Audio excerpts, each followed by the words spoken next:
Success. Well, welcome everyone, take two, to Professor Shireen Motala's seminar today, which is on epistemic, epistemic disruption, inequality and new realities in South African higher education, a critical perspective. It's been absolutely a great honour to host Professor Shireen Motala for the last 3 weeks. It's been a very exciting time, and I would just like to acknowledge that we are zooming in today from Gubbi Gubbi country on the beautiful Sunshine Coast, and pay my respects to elders past and present. This is a space of age-old ceremony, wisdom and education, and we hope that this rich history and ongoing cultural dynamism will infuse our discussions today. So I'll hand over to Shireen. Thanks so much, Catherine, and thanks to the ITRC and colleagues for hosting me and having a great and very productive weeks, including Catherine, Maria, and Gail. So maybe just by way of context, South Africa is a country which is known for many things, but also known for its high inequality levels. After Brazil, I think it has the highest inequality Gini coefficient in the world. And one of the big concerns in South Africa, if you've kept up with the news in the last couple of weeks, and similarly news going on in Australia, is around student funding and higher education funding and student debt. So this presentation is very much within that vein, and inequality is an area that I've worked on for a long time. So basically, a lot of my work begins with theorizing inequality, social justice, and more recently included the notion of digital inequality, particularly in the pandemic period. The one argument I make in all of my work over time is that education equity and social equity are linked. And by that, I mean that societal inequality and education inequality impact on each other. So in a context like South Africa, where fair amount of effort has gone into redistributive mechanisms in higher education reform, in fact, the levels of poverty and inequality in the society are so pervasive that, in fact, the one sort of offsets the other. The next argument I make in this paper is that, or this presentation, is that while there have been important gains in higher education funding, this is not kept up with inflation.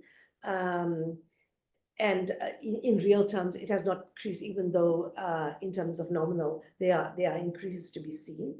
I think really important in the South African context is something called the National Student Higher Education Scheme, which I suppose is in some ways parallels the HECS and those issues here, but I would refer to it as NSFAS.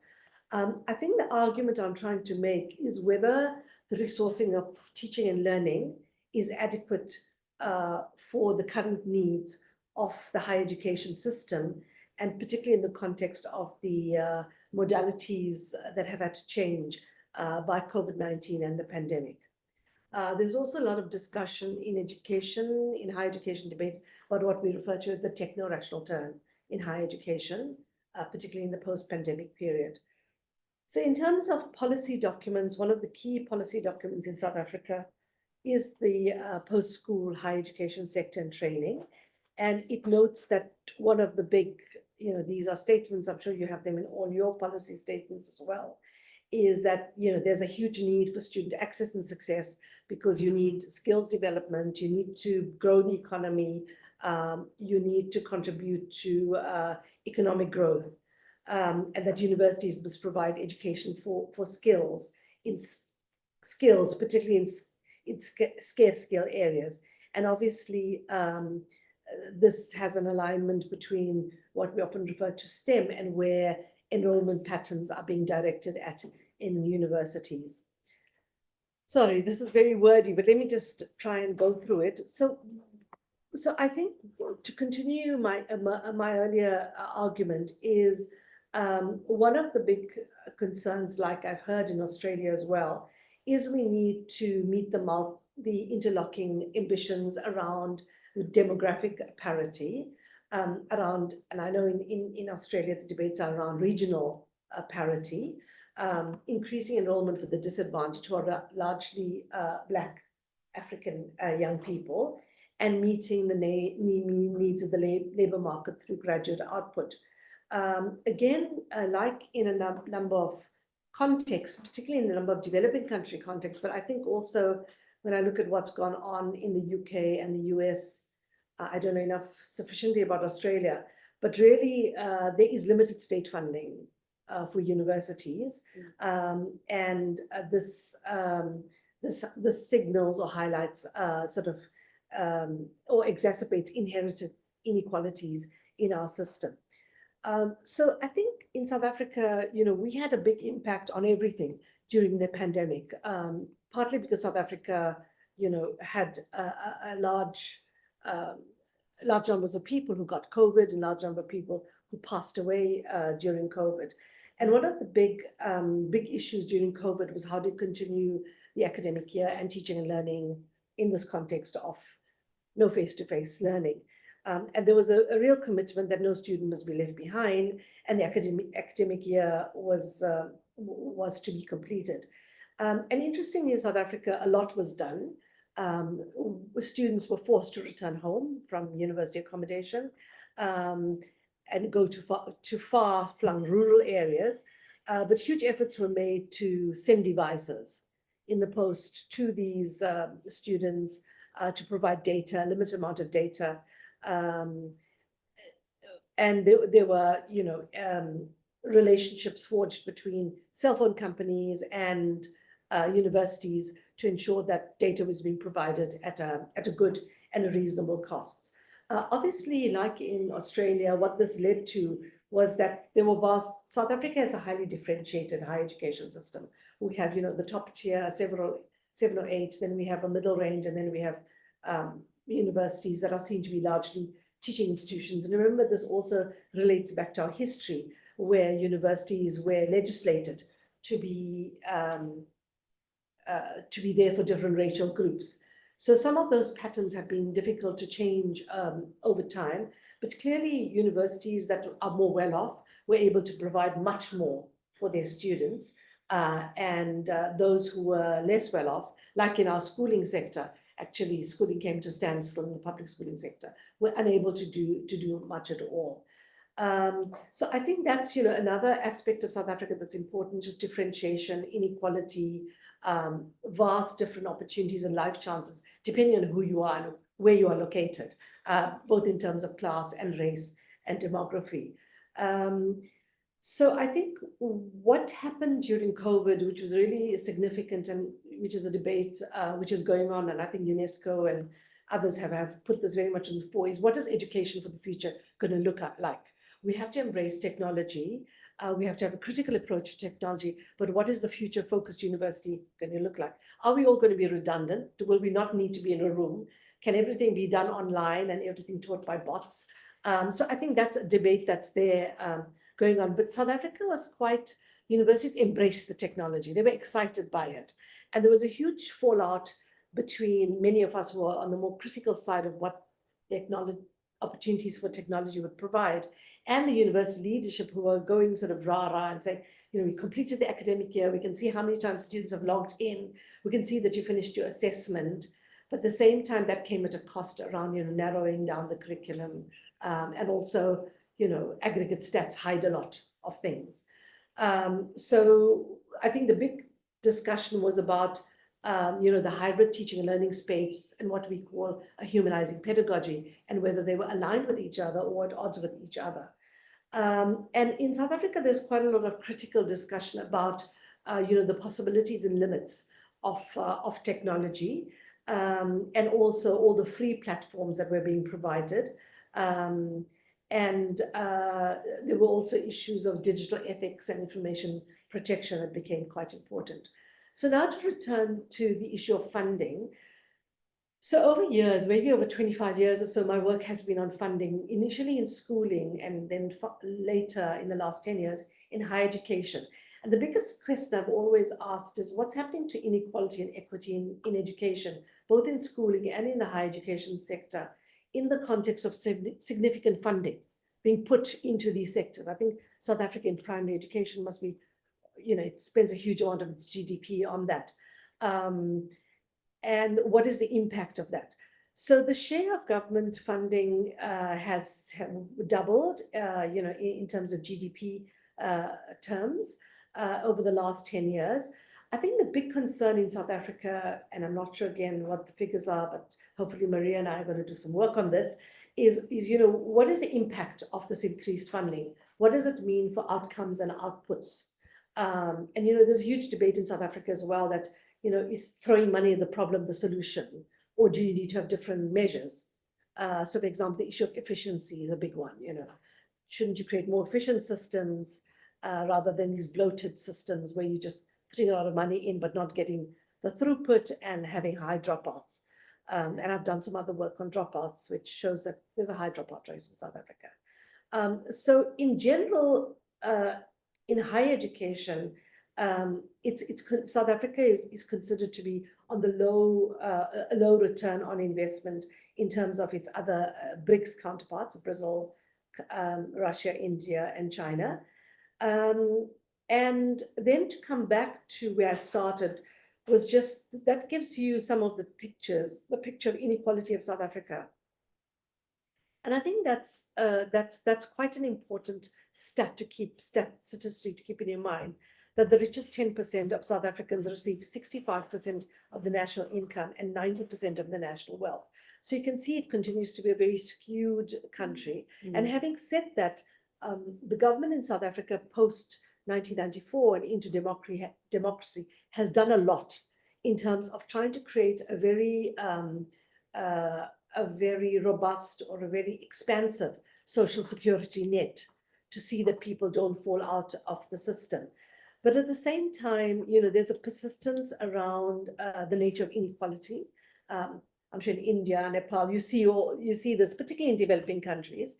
And this is, illustrated by the continued income inequality and a shift from racial hegemony to a market-oriented democracy that allows for some social mobility for the historically disadvantaged. Interestingly, I think there is a big or a significant deracializing middle class in South Africa. And we often say that a lot of the benefits for education are for that deracializing middle class. As a middle class parent, I can afford to send my children to the best public university because they will get the grades and they will pay the fees. But this is not the same for all working class students. Then I just go on to give you some stats around what South Africa is spending in relation to its neighboring countries. And then I tried to define, so this is sort of my work over a long, long time. And I think it's important in our mind to know what we mean by inequality and equality and inequity. So equality has to do in policy terms, sameness. And, I always go back to the old John Rawls work on this. It's basically giving everybody the same. And then equity which is I think what has driven my work for the last very, very long, is equity is differential redistribution. So how do you means test? How do you ensure that the poorest of the poor get more than the middle classes? And that brings in the notion of social justice. Coupled with that, more recently, I've begun to use the work of Nancy Fraser and the theory of participatory parity, which talks about different types of injustices: economic, social, cultural. And more recently, we've been very preoccupied with the digital inequality, and particularly the role that big data can play in terms of, that it can produce both sort of unmediated forms of discrimination.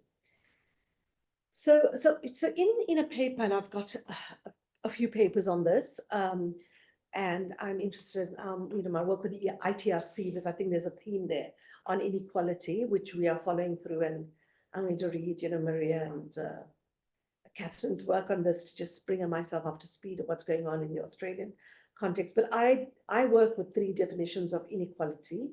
The one is inequality of access, the other is inequality of experience, and the other is inequality of outcomes.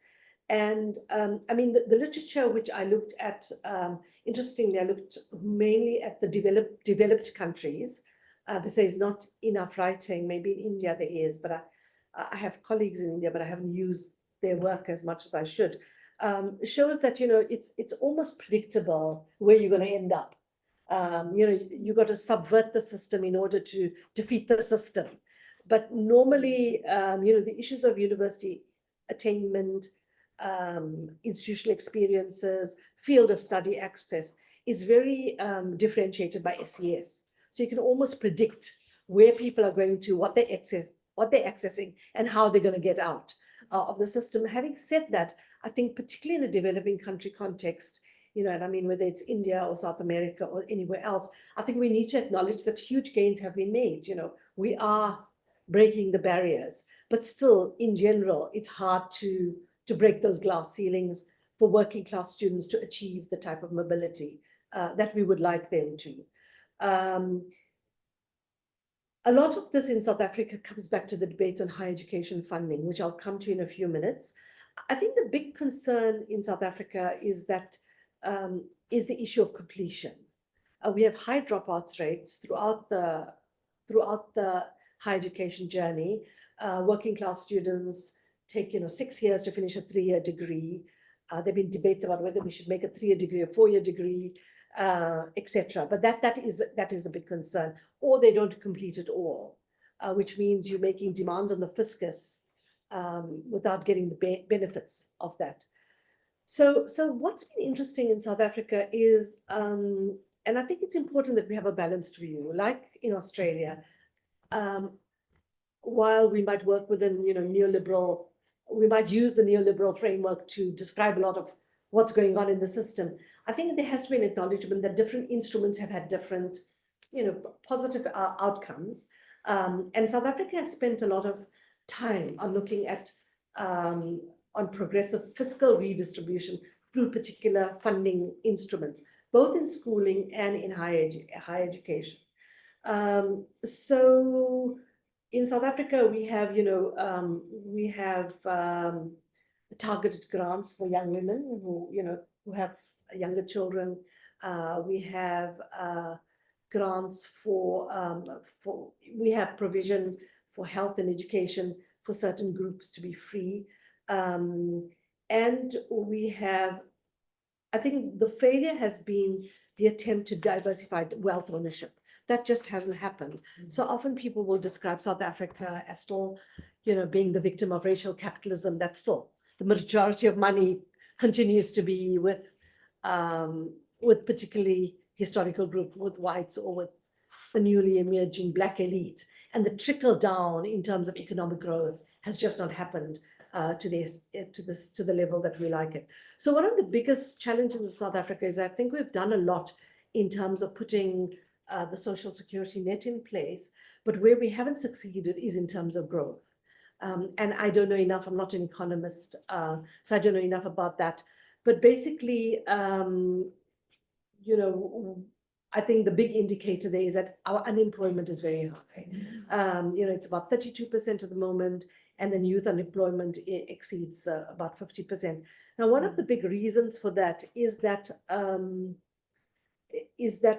while there's a huge shift to higher education, the post-school education and training sector is very poorly recognized or not credible. So nobody wants to go to an FET college or a vocational college, unlike in Australia, where it's seen as a credible career path. Everybody wants to go to university. The dropout rate in universities, or the attrition rate, is high.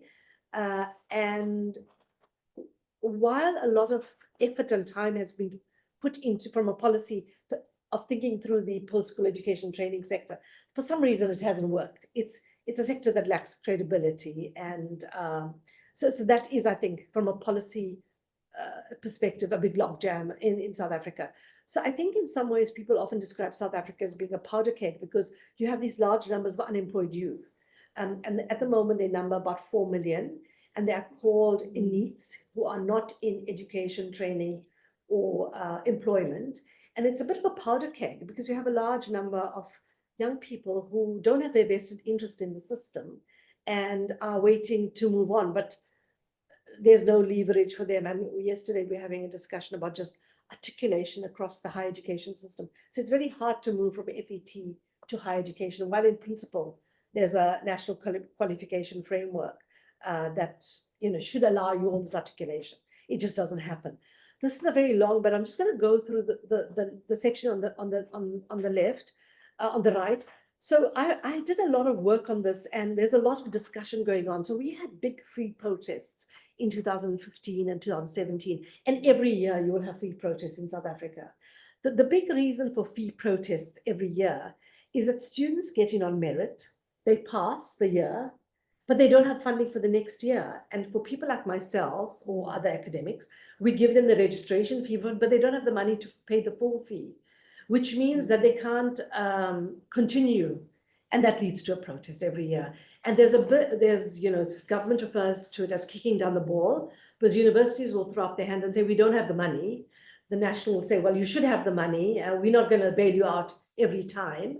And this creates a big hiatus in the higher education system, which means there are all these students at the beginning of January, February, just waiting to get in, but not getting in, and then they're not getting housing, etc. So I think the debates have been big in terms of what do you do in terms of funding. The one is, obviously, there's a more radical view, which is, and there's a view that you should make all higher education free, that we should have a bigger wealth tax. You should take away money from defense. You should leverage those sorts of opportunities, which seem to be more on the, radical progressive spectrum. There are others who say that the point I made, that middle-class students will have access because of merit. So you're not really creating access for working-class students in terms of accessing the best public education. Others, you talk about the GDP, let's increase that.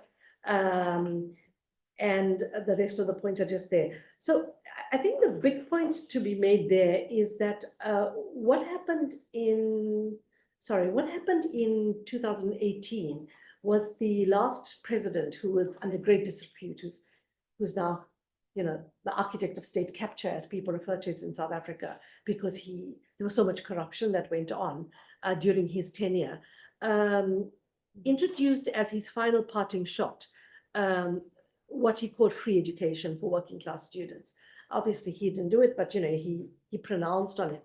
What that means in South Africa is that if your parents earn less than 30,000 Australian dollars a year, or 25,000, you are able to access free education entirely, which means that you get housing of subsistence and everything paid. Students will argue that it's not the full cost, because there are all sorts of other hidden costs in education. So we have a large proportion of, for example, in my university, the University of Johannesburg, most probably 65 or 70% students are on this NSFAS scheme. So in some ways, it is providing access to working class students into higher education. But I'll show you now why it's a problem, why it can be perceived as being a problem.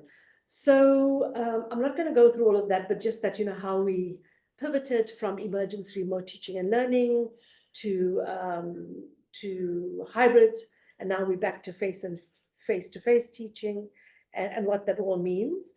So if you look at this particular graph, what it shows you is that while so this is the sort of the gist of the argument I'm making, is that which I'll come to a bit later, while you are increasing the numbers of students into higher education and you're massifying it and you're providing free provision, you're actually not providing enough resources into keeping the quality of the learning environment at the same level. So what that means is that the infrastructure, or the IT, or the learner lecturer ratios are still remaining static. So you're bringing a lot of people in, but simply as educationists or others, you would know, we're not maintaining the quality of the education learning environment. And so there's a bit of a disconnect there. The next is about GDP, and you can see there again that while you can see the percentage of GDP and the percentage of the higher education budget, and we'll see that they fairly sort of stay the same rather than tremendous increases. But this is the one I wanted to show you, which I think is really interesting. What this shows you is that the expenditure on higher education from 2000 and let's say 2008 or so, 2007, 2008 to 2024 has gone up by about, so it was about 10 billion. It's now about 50 or 60 billion rands, which means there's huge expenditure, which is putting huge pressure on the education budget in higher education without spending enough money in maintaining a quality teaching learning environment. So it's a very simple point, but I've written a paper which describes all of this in a lot more detail. So maybe by way of just some concluding comments, I think the first is that particularly in the post-pandemic era, there's a fair amount of discussion about how performativity,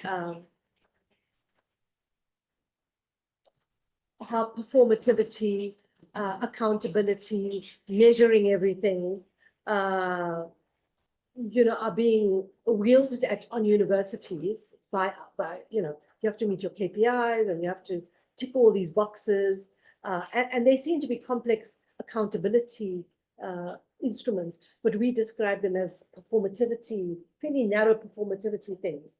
And what I think that masks, and I think it's the same in Australia and in South Africa and in India and, wherever other contexts, is that our social contexts are highly differentiated. There's no one size fits all, even though we might like that model to work, but it doesn't work. What happens in Nepal doesn't happen in New Delhi, or what happens in South Africa, in Johannesburg, doesn't happen in the far-flung rural area like Venda or somewhere else. So there is a bit of one size fit all, and unfortunately, university leaders have sort of bought into, South Africa plays the rankings game, wants to be there. It plays all the instruments that are being put forward now around, where universities are in terms of the world stage. I think this leads to, and I will just on a special issue on this, where we talk about the techno-rational turn in universities. And what we're saying that increasingly is big data, all these mechanisms are being used to drive our strategies without insufficient critical reflection and engagement by ourselves with all these instruments that are governing what is a good university, And a good university is not only about performance and outcomes, it's about processes, it's about how you deal with student alienation, it's to do with assimilation into multicultural contexts, it's to deal with poverty and race and gender and all sorts of things. So there is a template, and I think that's part of the neoliberal approach, that everything fits into a template in terms of how we think about higher education. I think, interestingly, when I came to South Africa, Australia, I naively thought that Australia was part of the global South, and then I had to realize it isn't, but because of its geographical location. But I think in South Africa, there's a lot of discussion so I work very closely with, for example, colleagues at the Tata Institute of TIS, basically. And, there's a lot of discussion in the global South and with South American colleagues about, how can we be meaningful agents for social change in a way that that contests sort of dominant Western paradigms. So I think for myself, there's a lot of discussion amongst our colleagues about, critique is insufficient. We can critique, decolonial approaches so forever, but what are we suggesting in its place? And I think that's the challenge to all of us as social scientists and scholars. And, it's all about the structural inequalities in society and how that affects education. There is also, well, that last point on that is the same. It's about, rurality, demography, and lack of homogeneity in our context. And then just finally, I use the work of Tro a lot, where he describes massification and the different levels of massification and what constitutes massification. I think in South Africa, what we're saying is that while higher education has massified, resource allocation has not kept pace, particularly in terms of teaching and learning. And what this has meant for equity of access, attainment, and knowledge has not been achieved. And in South Africa, we also talk a lot about epistemic access. So, you know, what's happening to knowledge access as well.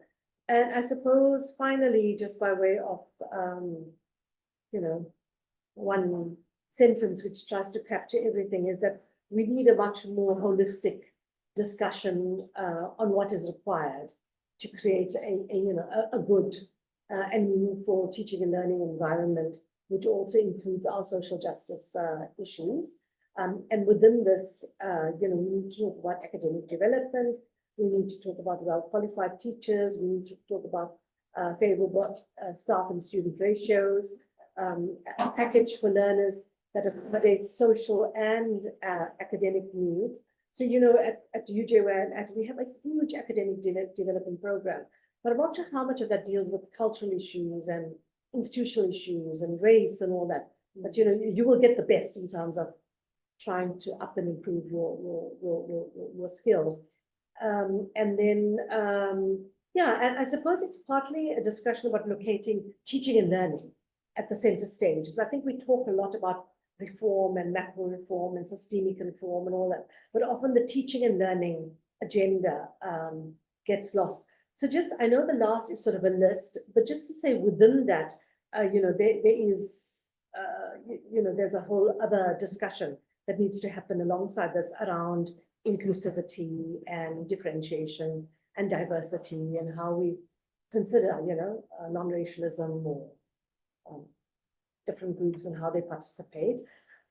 There is a critique of all of this that I've also spoken about, particularly the last phrase, which is around social capital. So a lot of my colleagues have, critiqued the traditional notions of social capital, as in Bordeaux and others, and said we also need to look at compensatory capital. What are students coming into the teaching and learning? Nobody comes as an empty vessel or a deficit person.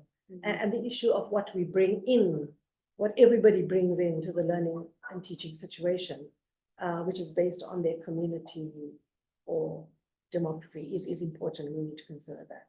Yeah, so South Africa is an interesting story, a long way to go, but a lot of exciting developments happening as well. Thanks so much.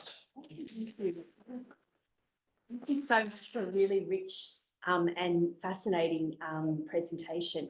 I'll open the floor for questions, comments, stories, ideas. Yeah, also maybe to reflect on the Australian experience and just, Yes, in comparison. Yeah.